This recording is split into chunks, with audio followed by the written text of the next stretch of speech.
So our oldest son, who's 30 now, when he was 7 years old, true story, when he was 7 years old, our standard babysitter, you know how as a family, you know, you have like the person you lean into that, you know, he or she is usually, she is, you know, usually there for this. This is our standard babysitter. Our standard like weekly babysitter ran over his arm in the driveway with her Honda Accord. True story, ran right over his arm. And, you know, it was terrifying in the moment, but ultimately, from that moment on, Andrew, our son, pretty much controlled the relationship.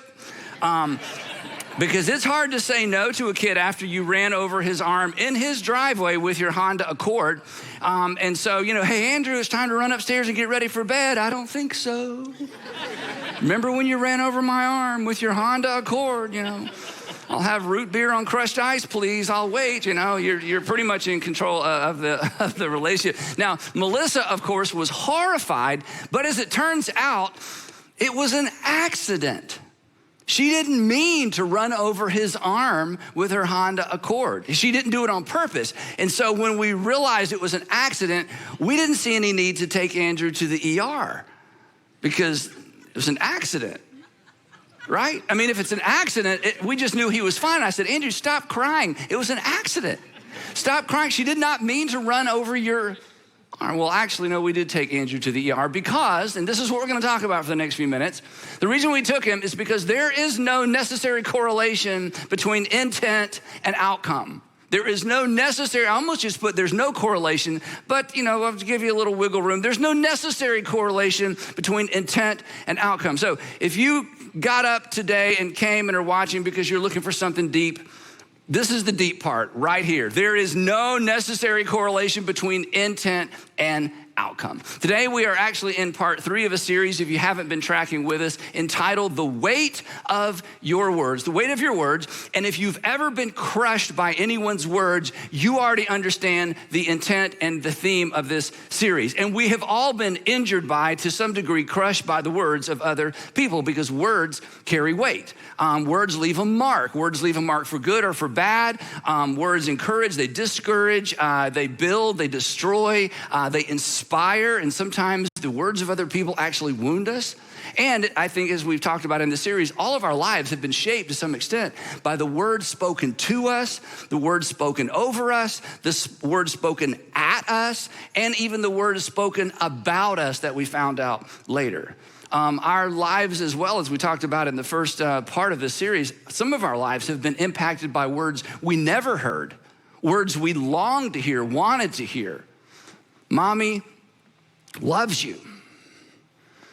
I'm so proud of you.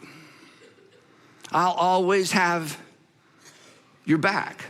And the interesting thing is, as we've said in this series, as quick as we are to recognize how our lives have been impacted by the words of other people, for some reason, it doesn't seem like it should be this way, for some reason, we are slow to take responsibility for how our words impact other people, which should bother all of us. I mean, this isn't like a faith thing or a Christian thing. This is just a human thing. That should bother all of us, that we don't take seriously the way our words impact other people. But it must impact, and there's a group of us that must take it seriously, and that's those of us who claim to be Christians or Jesus followers. Because wielding our words responsibly and stewarding our words carefully is baked into what it means to be a Jesus follower. It's essential to following Jesus because as Jesus followers, we are to be characterized by others first. We are others first people. We are one another people, which means as a Jesus follower, I don't have the freedom to wield my words and use my words any way I want to. As a Jesus follower, I've been instructed in terms of how I'm to use and how I'm to leverage and how you're to use and leverage your words. In fact, just a moment, if you're not a Jesus follower, if you're not a Christian, isn't it true if you're not a Jesus follower or a Christian that you might be more curious about Christianity if the Christians you knew and know had been more gracious with their words towards you and more gracious with their words when they talked about the people closest to you and the people that you love? So in this series, we're talking about three dynamics that impact every single communication we have with the people around us, every single conversation. Three dynamics that determine what people hear, regardless of what we say, and as we'll see today, regardless of what we actually mean. And the interesting thing, and I'm not pointing fingers at you, I'm so much part of the audience with this. We've all been on the receiving end of all three of these dynamics many, many, many times, which it would seem like would sensitize to how powerful they are. And consequently, we would kind of sort of get on board with these things and make sure we leverage them positively because they've been leveraged against us negatively, all of us. But for some reason, even knowing that, they're still not intuitive. The first one we talked about in part one is this, that words aren't equally weighted, that negatives weigh way more, that the ratio of positives to negatives matter in every relationship. Number two, we talked about in part two, source determines weight. The source of a word determines the weight of a word. Who said it determines how much it weighs. Who said it determines the impact of it. That there are people in your lives, their words weigh 500 pounds. Other people, their words weigh 50 pounds. And then when we turn it around, there are people in your life that your words weigh 100 pounds. Your words weigh 500 pounds. And we have to take that into consideration. And the way we said it was this, that we should remember who and what we represent to the person on the other side of us.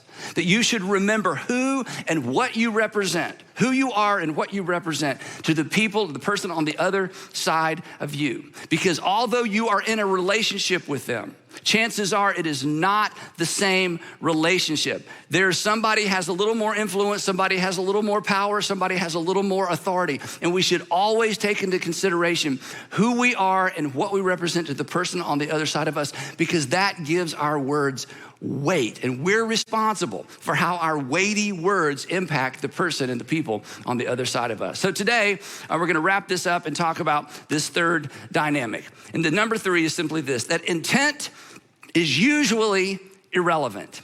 The intent of our words is usually irrelevant. Back to this kind of big idea I introduced a few minutes ago. There is no necessary correlation when it comes to words. There's no necessary correlation between intent and outcome.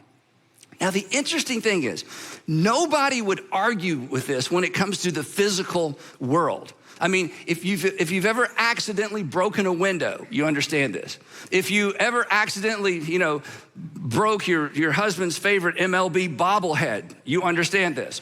If you ever cracked or broke your mother-in-law's one of her collector plates, you understand this, right? You get it. You get it because it was an accident. You didn't mean to, but the window has to be replaced. The bobblehead has to be glued back together, and you have to go online and try to find that plate, because not only was it hers, her mother gave it to her, and her mother gave it to you, and this is just gonna be an expensive thing. But either way, there's something must be done. It's the fact that it was an accident is almost completely irrelevant. Broken is broken regardless of intent.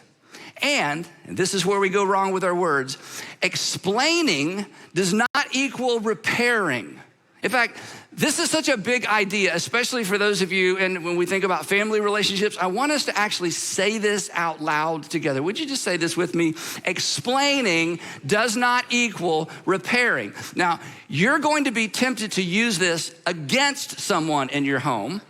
I'm sharing this with you so you can remember when you are about to open your mouth and explain something, thinking, once I explain it, then we don't have to take Andrew to the ER, because I explained it was an accident. I explained that I didn't mean to break the window, didn't mean to knock the bobblehead off the mantle. I didn't mean to. Explaining does not equal repairing, and we know that in the physical world, but when it comes to relationships and when it comes to our words, for some reason, we just absolutely forget. In fact, an explanation, again, when you're on the receiving end, an explanation oftentimes is just irritating, especially when it's related to hurtful words.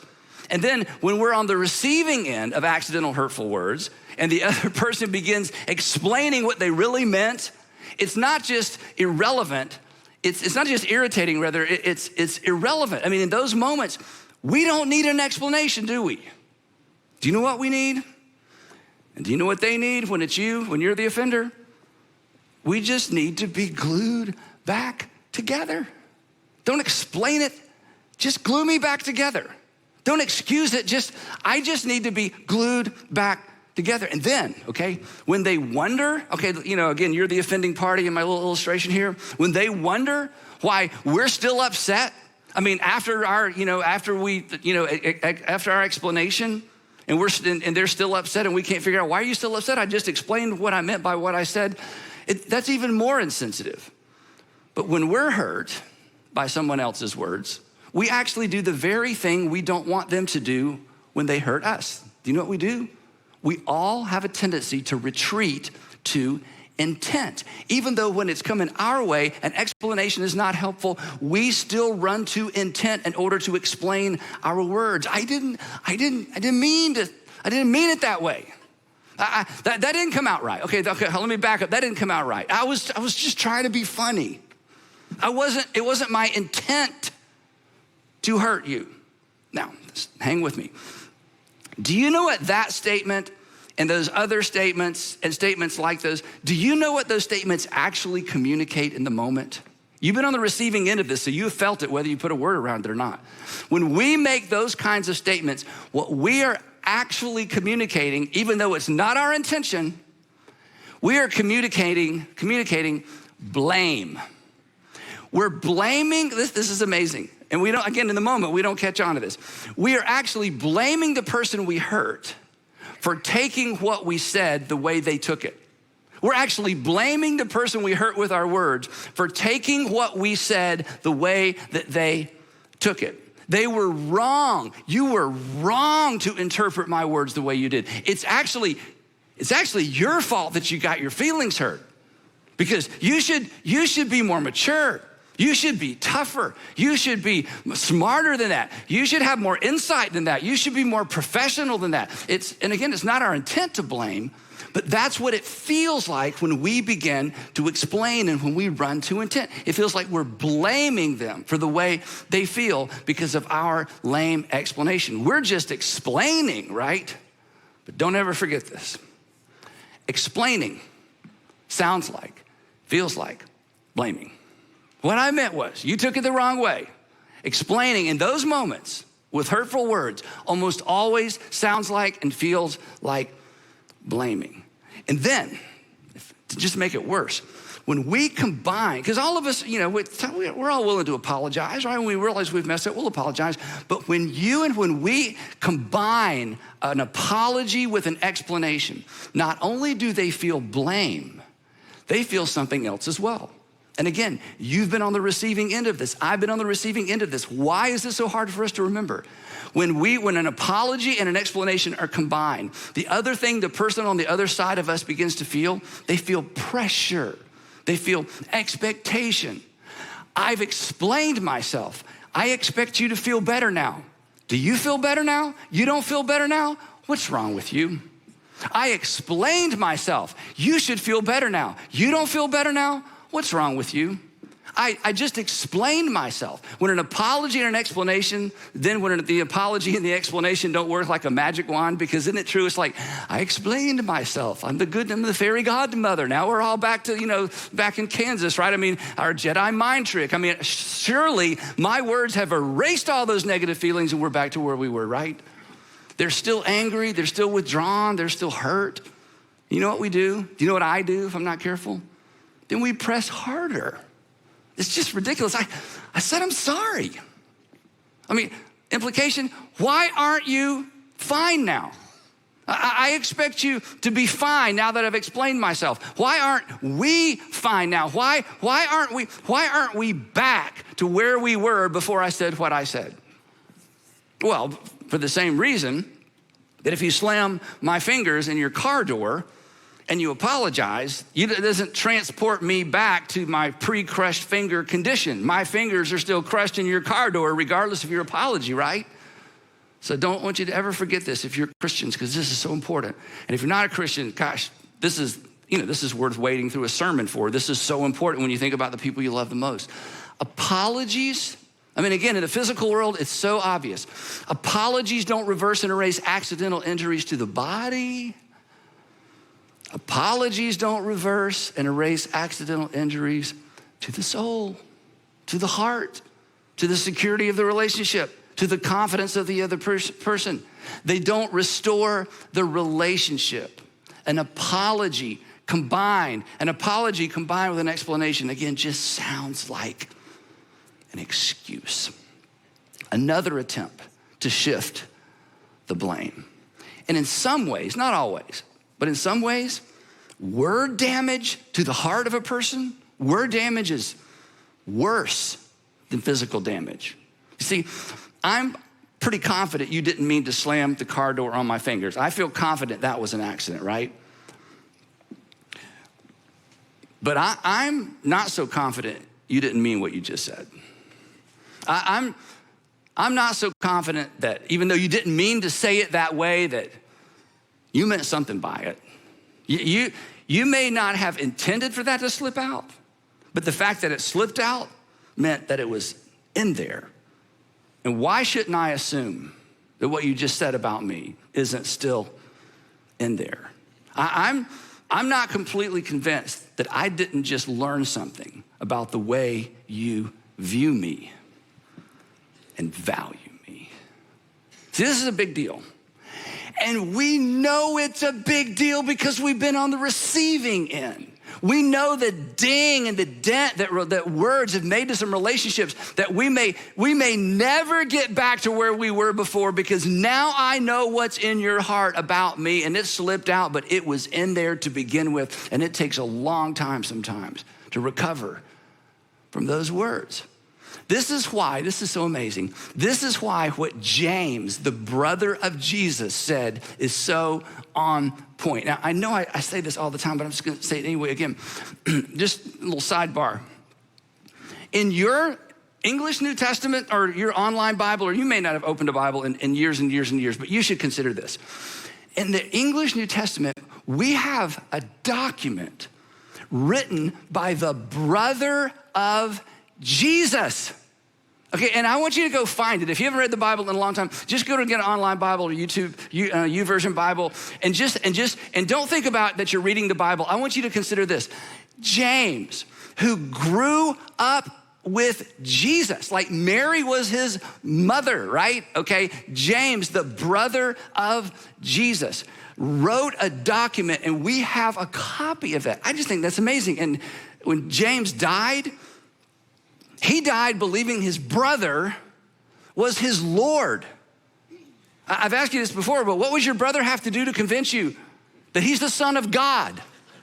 I know everybody laughs. James believed his brother was the Son of God. If you've ever had doubts about Christianity, that one insight, in fact, alone should cause you to reconsider. James, the brother of Jesus, the first century brother of Jesus, believed his brother was his Lord. Anyway, so he writes this little document for first century Christians, especially those living in Jerusalem. He was the first pastor of the first church in Jerusalem. It's amazing. And here's what he says, and it's so on point. In fact, if you don't believe the Bible is true, I guarantee you believe this part of the Bible is true. Here's what James writes. He says this: we all stumble in many ways. Anybody doubt that? No, right? We all stumble. In other words, he says we all screw up, we all mess up in many different ways. But anyone who is never at fault in what they say or the words they choose is perfect. His point is this: when you can control your mouth consistently, that's as good as it gets as a human being.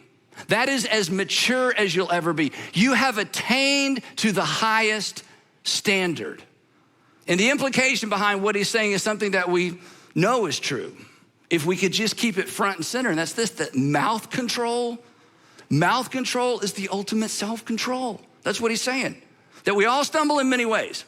But the person that can control their tongue, control their words, control their mouth, when you get your mouth under control, you are under control. That mouth control is the ultimate self-control, because we all have the potential, all of us, to do more damage and more good with our words than we do with our hands.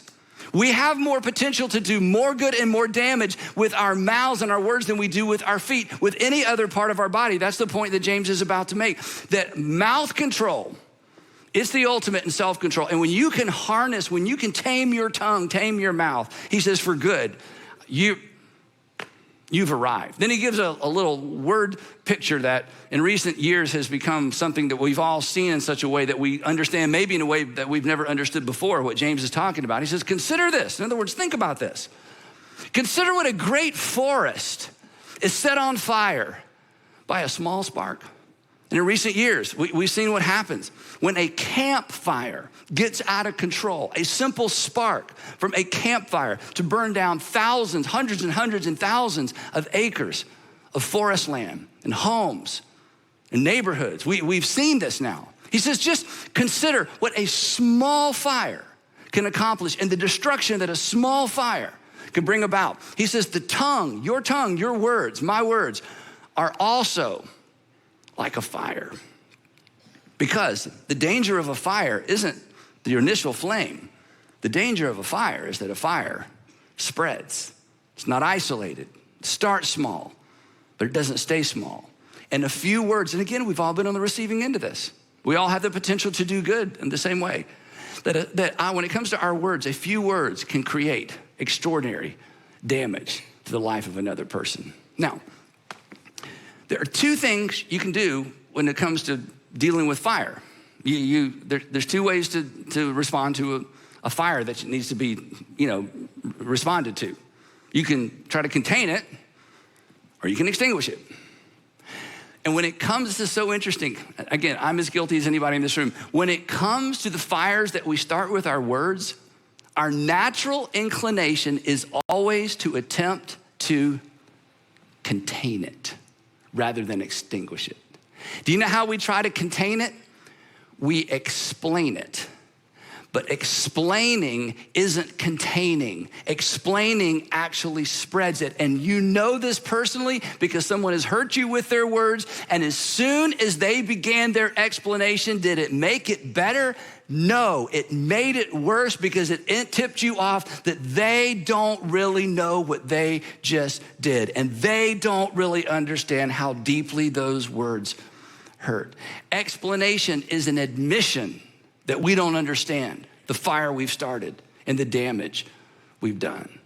So don't explain in an attempt to contain. It only creates more pain. Our responsibility, whether it's with our kids, whether it's at work, with a neighbor, someone again, that you do business with, a contractor, your husband, your wife, your fiance, the goal is to extinguish it. We are all going to start fires with our words eventually. The goal is to extinguish it. Word fires are extinguished with two things, and neither of them come naturally, and that's why we explain.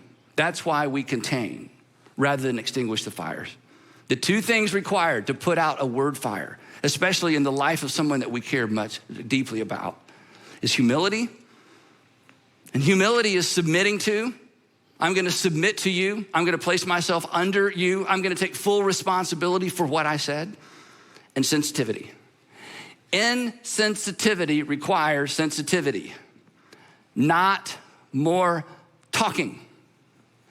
Insensitive words require sensitivity to reverse the damage and to begin to bring about healing in the relationship, not more explanations. Sensitivity, here's why. Sensitivity elevates the offended party. Explanations elevate me. I want to be understood. I don't want to be misunderstood. I don't want to be misjudged for what I said. I want you to know my real intent, which is irrelevant in the moment, right? Because in the moment that I've hurt someone with my words, it's not about me. It's about the person I hurt. And to be very specific, here's the application for today's message. Here's what it looks like to extinguish a word fire. Here's what it sounds like to extinguish a word fire. You won't even need to write this down. Here's what it sounds like. I'm so sorry. And then here's the most important part. Period. Stop talking. Stop talking. Anything you say after the period sounds like an excuse which tips the other person off. You don't get it. You're about to make it all about you, even though you hurt me. Just stop talking. I'm so sorry. In fact, let's just practice this. I don't know, some of you have never said this and then stop talking. You've just kept talking, okay? So we're gonna practice it together. Ready? Everybody, if you're driving, wherever you are, all together, ready? I'm so sorry. You did it. One more time, ready? I'm so sorry. If you have to say something else, you rinse and you repeat. I'm so sorry. There's no excuse for what I said. You don't deserve that. I'm so sorry. And then zip it. You just own it and you sit in it. You own your guilt and you sit in your guilt as they sit in their hurt. And this next part is so important, okay? Depending on your personality, this is gonna be so hard for you. It's so hard for me. Don't take charge of the restoration process. Don't take charge. This is what we do. I hurt you. I feel like there's distance. Now there's a problem. Now there's separation. And now I feel like now I need to be in charge of restoring the relationship. Wrong move. It never works because when you move in their direction, emotionally, they're going to move further away, just like you do when somebody hurts you with their words and they move in your direction to explain and to make things better. You don't want to move in their direction. You've just been wounded. So do not give into the temptation to try to now take charge of, repairing the relationship. That's up to them. It's not up to you. You did the damage. I did the damage. They get to choose the speed of recovery. For those of you with kids who are middle school and older, and even some of your older children, this principle is so important, but especially when they hit middle school and high school, and for any of your adult relationships. Don't tell them, this is what we always do. Don't tell them how bad you feel. You know what that is? That's a request for empathy. I've just taken something from you with my words, and now I want you to give me something else. Don't tell them how bad you feel. Don't tell them how bad I feel. How bad I feel in the moment's irrelevant. This is about them. How bad you feel in the moment's irrelevant. This is about them. Anytime I want you to feel something bad about me after I've made you feel bad, I'm just spreading the fire. I'm just communicating, I don't get it. I don't really understand the depth of the damage I've done with my words. When you've hurt someone with your words, you're not in a position to ask for anything. And don't ask for a hug. Oh, come here and give me a hug. That's a request for proximity. Why would I want to be close to you? You just did this with your words, now you want to hug me? I don't think so. Well, you feel a little stiff. Of course I'm stiff. I'd like to slug you. I'm exercising so much self-control, even allowing you to move in my direction. And again, parents, middle school and high school kids, careful with this. Come here, daddy. Don't ask for proximity. In that moment, you don't deserve it. That's up to them. And then this next one, you may disagree with. That's all right. Don't ask for forgiveness. Forgiveness is a gift. You just took something with your words. You are not in a position to ask for something else. That just feels like pressure. Let them choose if and when they decide to forgive. That's how you extinguish a fire that we start with our words. Humility. I'm gonna elevate you. I'm not gonna elevate me. Humility, it's up to you. It's not up to me. Humility, I'm owning all of it and I'm gonna sit in my shame and my guilt and the next move is yours. Sensitivity, I'm not gonna ask you for something because I've just taken something. I'm not gonna require something else of you because I've just taken something from you.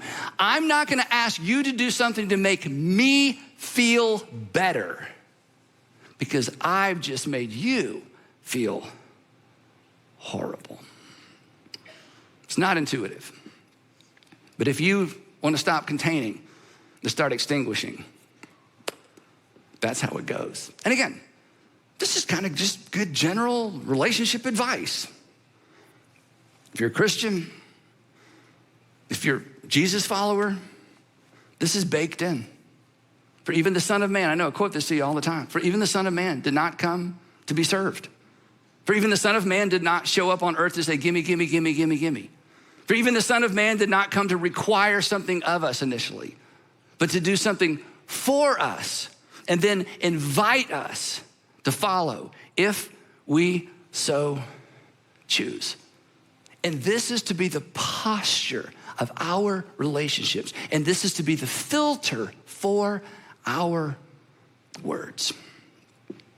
So, wrapping up, every time we speak, our words betray intention. Every time we speak, these three dynamics are at play. Our words are not equally weighted. The negatives weigh way more than the positives.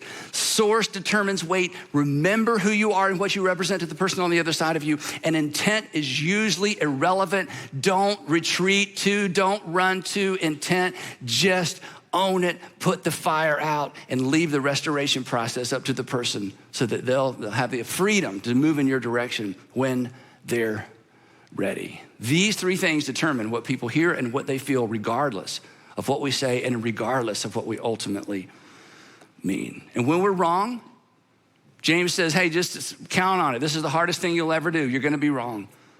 When you're wrong, when I'm wrong, when we get it wrong, let's be extinguishers, not containers. It's the quickest way back. So I gotta end with this question, and you hate these questions. I would hate this question if I'm sitting out there with you today. So believe me, I've had to ask myself first. Is there anybody at home? Is there anybody in your home? Is there anybody in your family that you've crushed with your words? Maybe recently. Maybe like really, really, really recently. Is there a fire and you have attempted to contain it by explaining it and just spreading it? And you're so frustrated because you said you were sorry and you can't understand why they're not fine with you now. And you've spread this fire. Somebody come to mind? Maybe somebody at work. Maybe somebody's just a friend. If so, would you be willing, especially as a Jesus follower, to take responsibility for what you've done? And put away your containment tools. Decide, you know what?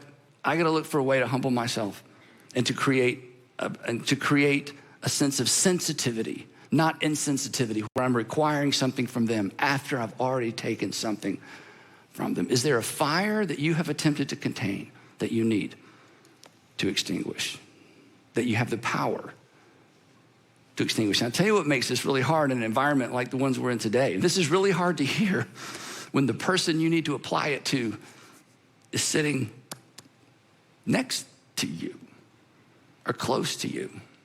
That requires a double dose of humility. And I say, go for it. And again, whereas this is good advice for all of us, it is especially good advice. It's critical advice. It's mission critical to those of us who are Jesus followers, because this is what following Jesus sounds like.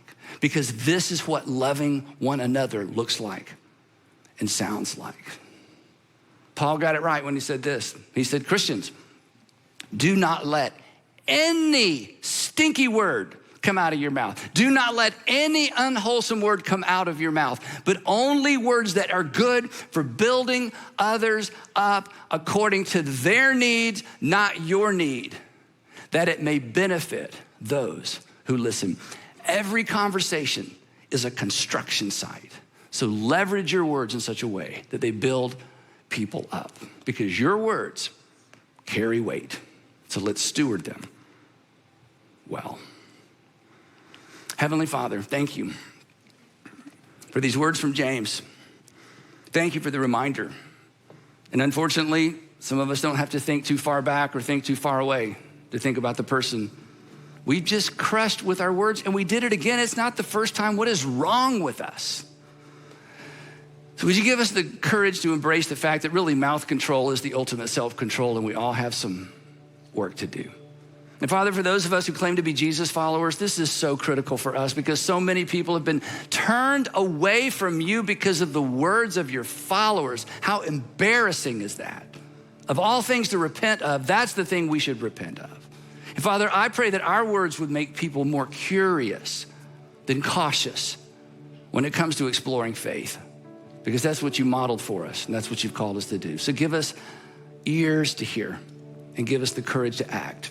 And Father, I pray that today, before the sun goes down today, that the restoration among some family members would begin. In Jesus' name, amen.